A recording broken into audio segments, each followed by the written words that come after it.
You want to know why people buy Rolexes?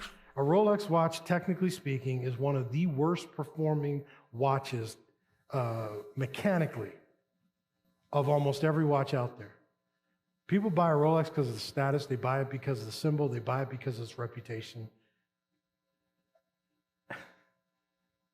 They don't buy it because it keeps the greatest time. Matter of fact, really, automatic watches, most of them don't keep very good time.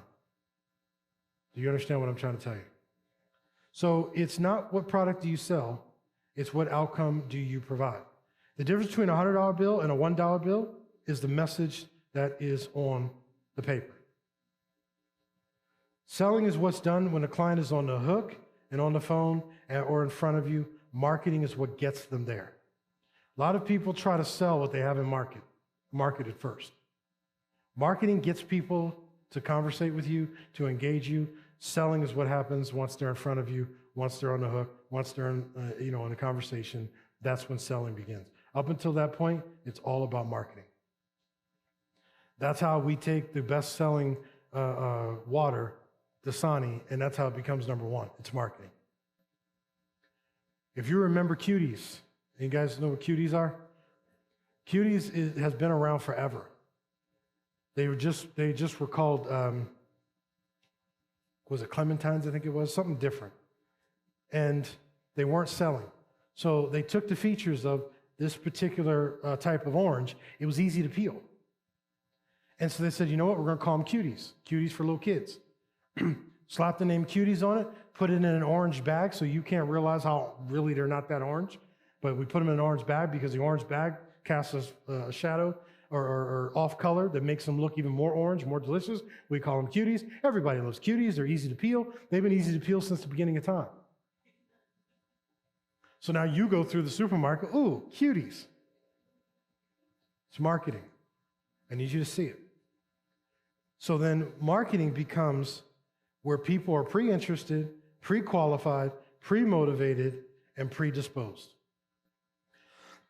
A lot of people try to oversell what they've under-marketed and then wonder why they didn't get the sale. People need to be pre-interested, pre-qualified, pre-motivated, and predisposed. This is why I told you can't be all things. You got to minimize your product line. You got to go down to what is it that you are good at and stay with that. Why?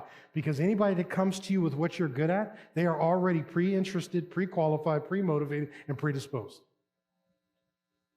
You don't go to, a hair salon to buy tires. But a lot of you, because of the way you present yourself as a hair salon that happens to sell tires.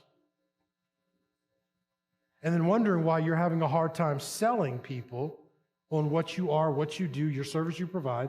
They're not predisposed. They're not pre-interested. They're not pre-motivated, and they're not pre-qualified.